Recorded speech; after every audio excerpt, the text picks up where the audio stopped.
नमस्कार दोस्तों, मैं अर्जुन आपका स्वागत करता हूँ स्टे बाय अर्जुन के यूट्यूब चैनल में। तो दोस्तों आज की हमारी क्लास है उत्तर वैदिक काल के बारे में। जो है दोस्तों आज की हमारी क्लास है, तो दोस्तों वीडियो को अंत तक जरूर देखना ताकि सभी क्वेश्चन जो है आपको आसानी से याद हो जाएं। साथ ही दोस्तों अगर आप हमारे चैनल पर पहली बार आएँ तो हमारे चैनल को भी सब्सक्राइब कर लीजिएगा, साथ ही बेल आइकन को प्रेस कर लीजिएगा ताकि हमारे आने वाले वीडियो का नोटिफिकेशन जो है आप तक पहुँचता रहे। चलिए दोस्तों वीडियो को स्टार्ट करते हैं।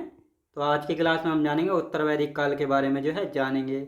तो आज की क्लास में हम जानेंगे दोस्तों वेदांगों के बारे में, और कल की क्लास में हमने जाना था उपनिषदों के बारे में जाना था, और साथ ही दोस्तों कल की क्लास में जो है हमने किसके बारे में जाना था, सारे वेदों के बारे में जो है हम पढ़ चुके थे, सामवेद, यजुर्वेद और अथर्ववेद के बारे में।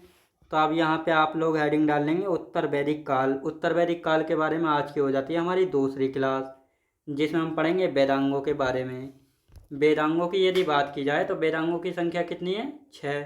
कौन कौन से हैं? शिक्षा, कल्प, निरुक्त, छंद, ज्योतिषी और व्याकरण।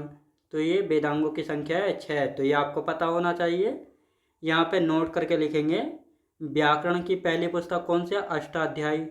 इसके राइटर कौन है? पाणिनि। याद रखें दोस्तों, पाणिनि जो है अष्टाध्यायी के लेखक हैं। कई बार एग्जाम में पूछा गया है अष्टाध्यायी किसकी पुस्तक है? पाणिनि की पुस्तक है। तो ये आपको अच्छे से याद रखना है। तो दोस्तों अब आगे की बात करते हैं। अब आते हैं हम रामायण पर। रामायण की यहाँ पे हम बात करेंगे। तो रामायण जो है सबसे पुराना महाकाव्य माना जाता है। इसको संस्कृत में, अवधी में, फारसी में, तमिल में, बांग्ला में अनुवाद जो है किसने किया था, तो इसको हम यहाँ पे देख लेते हैं क्योंकि यहाँ से क्वेश्चन बन जाते हैं। तो आप सब लोग यहाँ पे हेडिंग डाल लेंगे रामायण। तो ये जो है सबसे पुराना महाकाव्य है। संस्कृत में महर्षि वाल्मीकि ने लिखा था। अवधी भाषा में जो है गोस्वामी तुलसीदास जी के द्वारा लिखा गया था श्री रामचरित मानस के रूप में। तो ये आपको अच्छे से यहाँ पे याद रखना है। फारसी भाषा में बदायूनी ने किसने लिखा था? फारसी भाषा में बदायूनी के द्वारा लिखा गया था। तमिल भाषा में किसने? कंबन ने लिखा था तमिल भाषा में। बांग्ला भाषा में किसने? कृतवास के द्वारा बांग्ला भाषा में इसको लिखा गया था। बाल रामायण को किसने लिखा? भवभूति ने। तो ये आपको अच्छे से याद रखना है, इनसे क्वेश्चन बनते हैं। अंग्रेजी में आर.टी.एच. ग्रिफिथ के द्वारा जो है रामायण का अंग्रेजी अनुवाद किया गया था, आर.टी.एच. ग्रिफिथ के द्वारा। तो ये आपको अच्छे से यहाँ पे याद रखना है। अब दोस्तों यहाँ पे देख लेंगे तेलुगु में भास्कर ने, कन्नड़ में कुमुदेंदु ने, और मैथिली में चंदा झा ने। तो अब यहाँ पे आपको पता लग गया होगा रामायण का जो है किस भाषा में किसके द्वारा अनुवाद जो है किया गया है। तो ये आपको अच्छे से यहाँ पे याद रखना है, और साथ ही इसको याद रखने के लिए जो है घर पर आप 2-3 बार इसका रिवीजन कर लेना ताकि आपको अच्छे से याद हो जाए एक ही बार में। अब दोस्तों यहाँ पे हम बात करेंगे श्री रामचरित मानस के बारे में, जान लेते हैं। श्री रामचरित मानस की यदि बात की जाए तो इसमें जो है 7 कांडों के बारे में बताया गया है। कितने? 7 कांडों के बारे में चर्चा की जाती है। तो कौन कौन से कांड हैं, और इन 7 कांडों में जो है भगवान राम के बारे में बात की गई है। तो पहला है बालकांड, जो कि सबसे बड़ा कांड है। इसमें जो है भगवान राम के जन्म के बारे में और इनके विवाह के बारे में जो है बात की जाती है। किसके बारे में? विवाह के बारे में। दूसरा है अयोध्या कांड। इसमें वनवास के बारे में बात की जाती है, जब भगवान राम जो है वनवास को गए थे 14 बरस के लिए। अरण्य कांड की हम बात करते हैं। इसमें सीता माता के हरण की यानी किडनैप की बात करते हैं, जब रावण जो है सीता माता को उठाकर ले गया था। अब दोस्तों यहाँ पे हम बात करेंगे किष्किंधा कांड, जो कि सबसे छोटा कांड है इन 7 कांडों में। यहाँ पे जो है हनुमान व सुग्रीव के मिलन के बारे में जानकारी मिलती है। तो ये आपको अच्छे से याद रखना है। 5वां है सुंदरकांड, जो कि लंका दहन के बारे में बात की जाती है। फिर आते हैं दोस्तों लंका कांड में रावण वध के बारे में बात की जाती है, और उत्तर कांड में राम राज्य के बारे में बात की जाती है। तो ये 7 कांड हैं रामचरितमानस में। किसके द्वारा लिखी गई है? गोस्वामी तुलसीदास जी के द्वारा। तो ये आपको अच्छे से याद रखना है। अब यहाँ पे हम बात करेंगे महाभारत के बारे में। रामायण हो चुकी है कंप्लीट। महाभारत जो है सबसे बड़ा महाकाव्य, सबसे पुराना महाकाव्य हो जाता है रामायण। सबसे बड़ा महाकाव्य की बात करेंगे तो महाभारत हो जाती है, और इसमें जो है पांडवों एवं कौरवों के बारे में जानकारी मिलती है। महाभारत की रचना महर्षि वेदव्यास ने की थी, और इसका अन्य नाम यानी महाभारत को किस अन्य नाम से जाना जाता है? जय संहिता के नाम से जाना जाता है किस नाम से? जय संहिता के नाम से। और महाभारत का अंग्रेजी अनुवाद किसारी मोहन गांगुली के द्वारा जो है किया गया था। तो ये आपको यहाँ पे अच्छे से याद रखना है। रामायण एंड महाभारत लगभग 400 BC के आसपास के माने जाते हैं। यानी रामायण और महाभारत जो हैं लगभग 400 BC के आसपास के जो है माने जाते हैं। तो ये आपको अच्छे से यहाँ पे याद रखना है। अब दोस्तों यहाँ पे हम बात करेंगे पुराणों के बारे में। तो दोस्तों रामायण महाभारत हो गई दोनों। अब बात कर लेते हैं पुराणों की। तो पुराणों की संख्या कितनी है? 18। ये तो आप सभी को पता है। इसमें जो जो महत्वपूर्ण है केवल उन्हीं को जो है हम करेंगे, बाकी सभी को नहीं करेंगे। तो सबसे पुराना पुराण कौन सा है? मत्स्य पुराण है।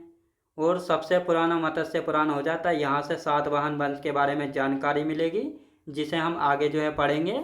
तो क्वेश्चन ये पूछ लिया गया है, सातवाहन वंश के बारे में किस पुराण से जानकारी मिलती है? मत्स्य पुराण से जो है जानकारी मिलती है।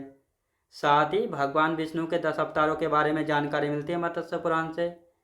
और साथ ही अग्नि पुराण, भागवत पुराण और गरुड़ पुराण से भी भगवान विष्णु के 10 अवतारों के बारे में जानकारी दी हुई है। तो ये आपको अच्छे से याद रखना है। अब यहाँ पे हम बात कर लेते हैं भगवान विष्णु के 10 अवतार कौन कौन से। तो मैं इनको एक एक करके आपको बताऊंगा। तो पहला है मत्स्य अवतार। इसमें भगवान विष्णु ने मछली के रूप में जो है अवतार लिया था, तो ये पहला अवतार हो गया।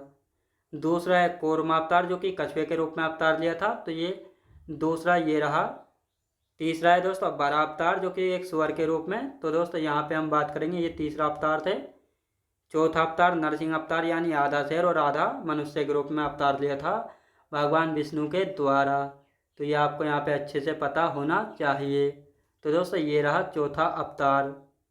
अब यहाँ पे हम बात करेंगे पांचवें अवतार की, वामन अवतार, यानी छोटा ब्राह्मण बोना पंडित के रूप में जो इन्होंने अवतार लिया था। अब यहाँ पे ये रहे पांचवें अवतार। छठे अवतार परशुराम अवतार के रूप में, तो ये कुल्हाड़ी वाले ऋषि के रूप में। तो यहाँ पे हम बात करेंगे, ये छठे अवतार याद रखेंगे, ये हैं भगवान परशुराम याद रखेंगे।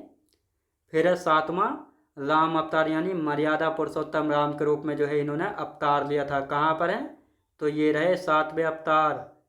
8वें नंबर पर है कृष्ण अवतार, जो कि लीला पुरुषोत्तम इनको कहा जाता है, ये रहे 8वें अवतार ये। अब दोस्तों 9वें अवतार है महात्मा बुद्ध, यानी भगवान बुद्ध शांति का प्रतीक इनको माना जाता है, ये रहे 9वें अवतार। और 10वां अवतार है कल्कि अवतार, जिसका अवतार अभी तक जो है नहीं हुआ है। तो ये आपको अच्छे से याद रखना है। अब दोस्तों ये 10 अवतार भी आपको अच्छे से समझ आ गए होंगे। अब इनके बारे में जैसे विष्णु पुराण है, यहाँ से मौर्य वंश के बारे में जानकारी मिलती है। तो ये क्वेश्चन पूछ लिए जाते हैं। जैसे विष्णु पुराण है, यहाँ से जो है किस वंश के बारे में जानकारी मिलती है? मौर्य वंश के बारे में। वायु पुराण से गुप्त वंश के बारे में जानकारी मिलती है। साथ ही भागवत पुराण से जो है कृष्ण भक्ति के बारे में जानकारी जो है मिलती है। तो यहाँ पे आपको अच्छे से याद रखना है। अब आते हैं दोस्तों उत्तर वैदिक काल के कुछ महत्वपूर्ण फैक्ट है, जहाँ से क्वेश्चन बन जाते हैं। तो इनको हम यहाँ पे इनका एक बार रिवीजन करेंगे।